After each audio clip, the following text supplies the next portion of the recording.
Your Honor, I'm Linda Green, the mother of Nicolette Green.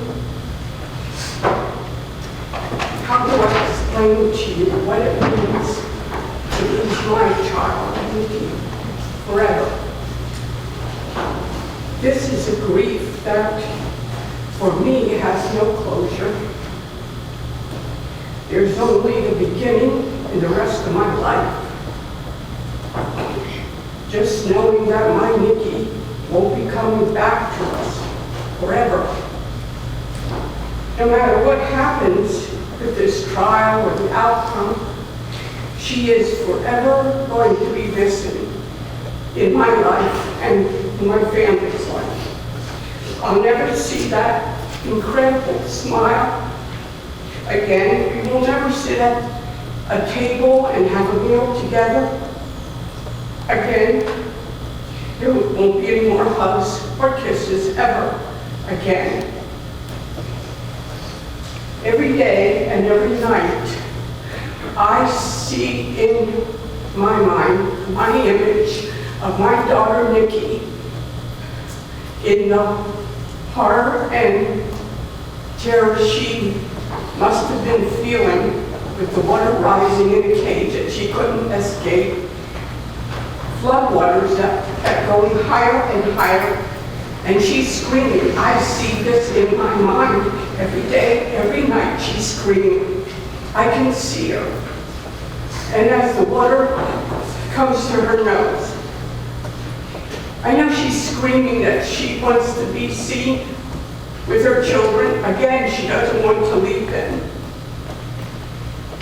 This is just a part, Your Honor, of the emotional wreckage that this man has left me with.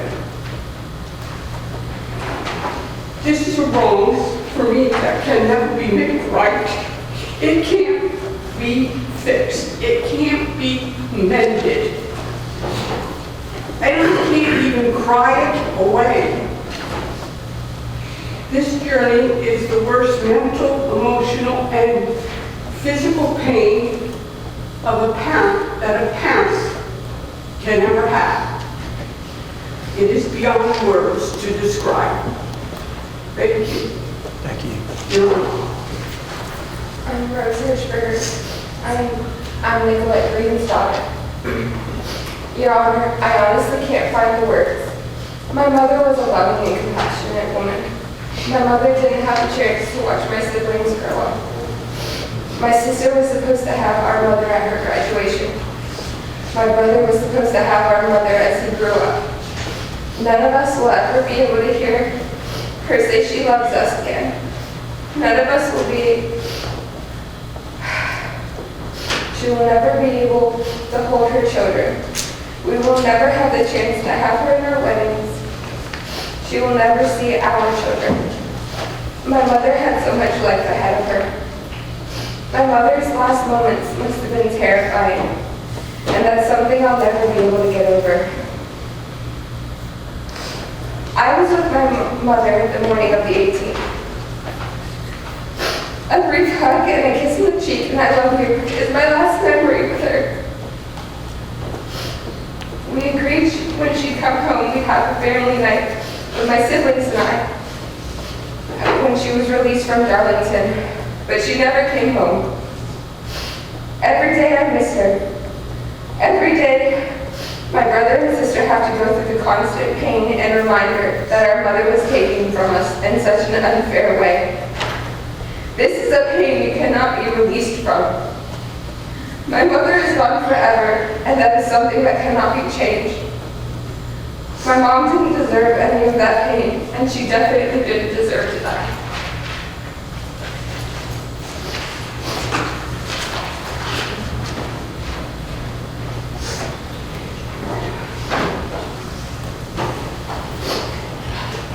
Your Honor, I'm Janella Rain Johnson. I'm Nikki's sister. Nikki had 4 children, 3 still living today. Rose is the oldest. Then there's Erica, who's also in the audience. And she had lost a child to bone cancer when he was very young. And then my family and I are raising her son, who was 6 when she was taken from us. Okay.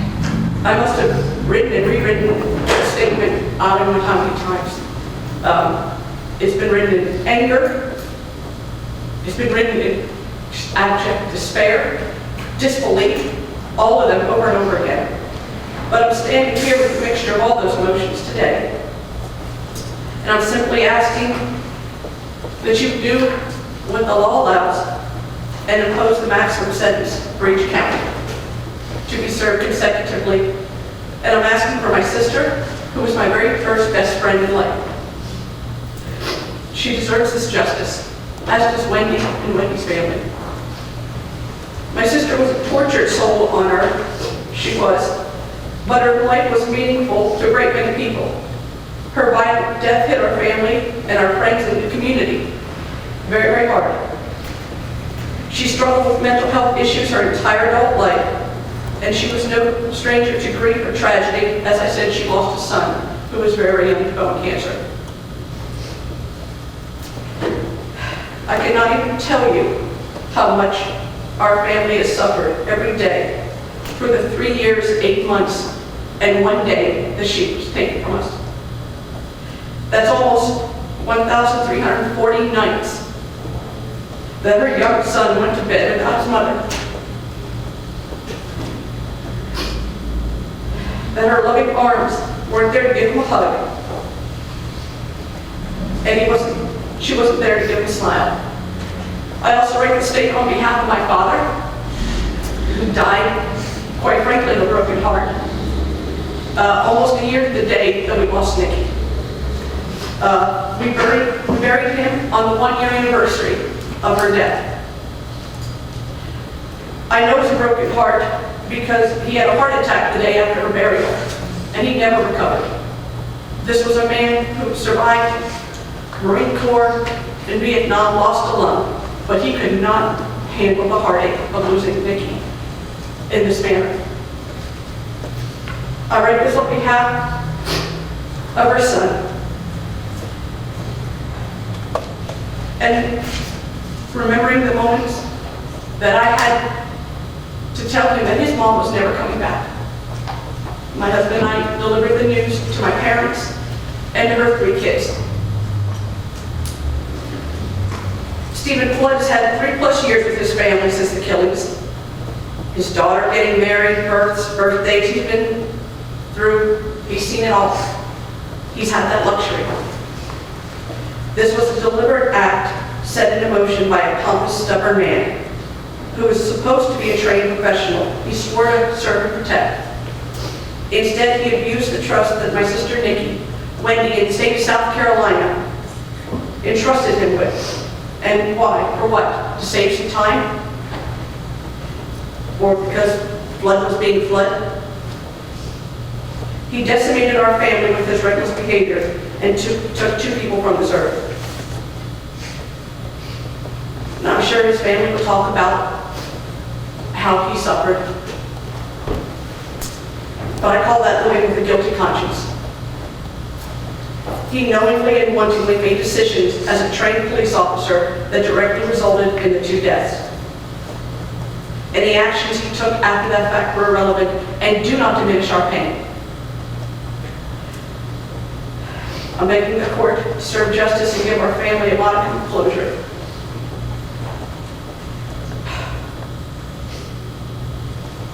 His soul is in the hands of God Almighty.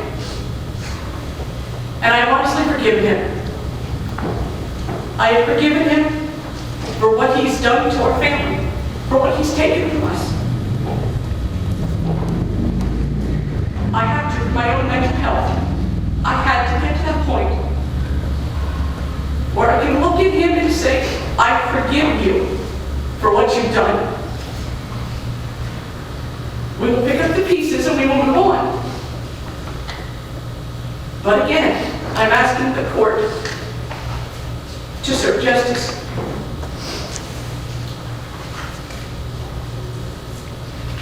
I'm raising her son for the rest of his life. And our grief has no end. Hopefully Please, sir, help us heal by knowing that justice was served completely. Your Honor, my name's Matt Haywood. I got a letter that we wrote in my pocket, but I'm not going to read it from. Wendy was my sister that I love very dearly. We played as children. We grew up as young adults.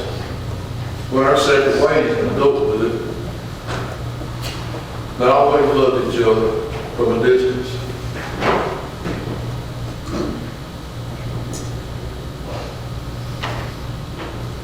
I was on the same river 2.5 hours away when I found out my sister was gone. I do line work, I travel. It broke my heart, made me angry.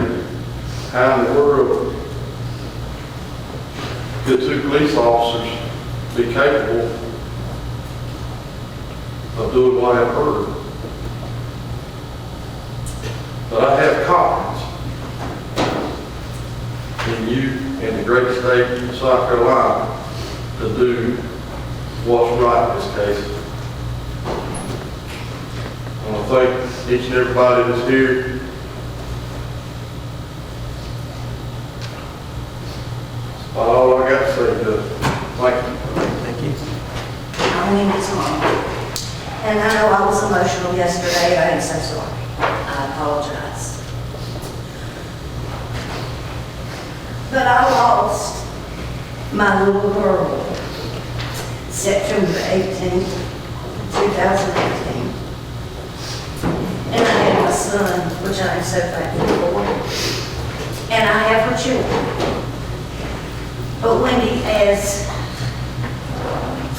Janella said, Wendy, as she became in her 20s, had a troubled life. And the Lord was blessed. She was blessed by the Lord because she had her 3 children. And they're all healthy, except for her oldest. But we're dealing with her also. But Wendy was not here to help deal with her or help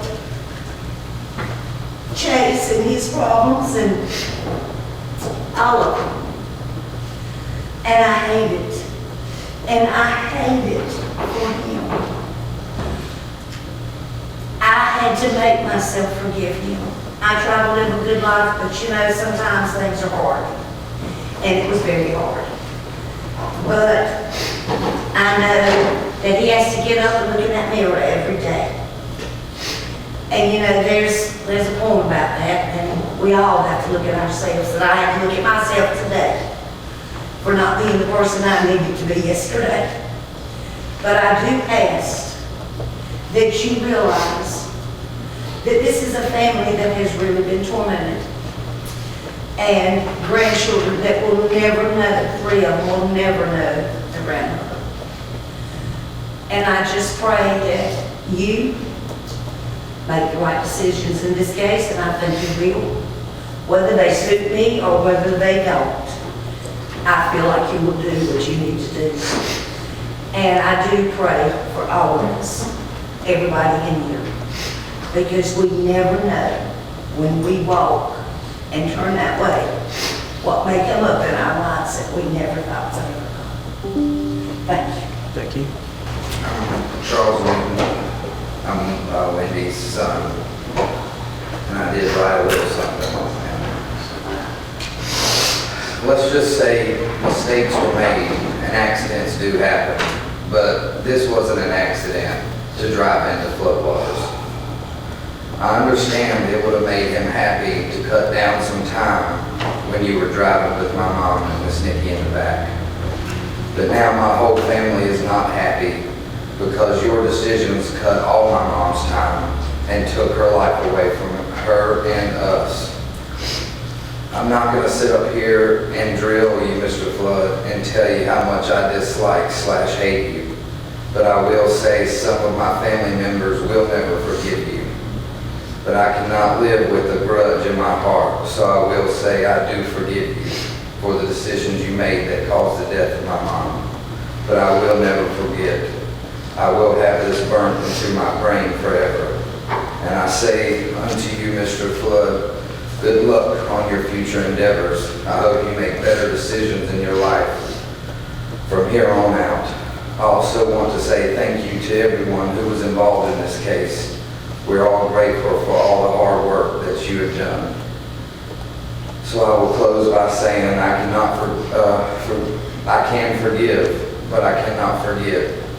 But fortunately, I will remember my mom as a happy woman, a joyful woman, and who loved her family. But you, Mr. Flood, will remember my mom by hearing her screams as her and Miss Green drowned to death in the back of that van. So I say to you, make better decisions in your life. Use common sense and follow the rules. This case does show you how your decisions and not following the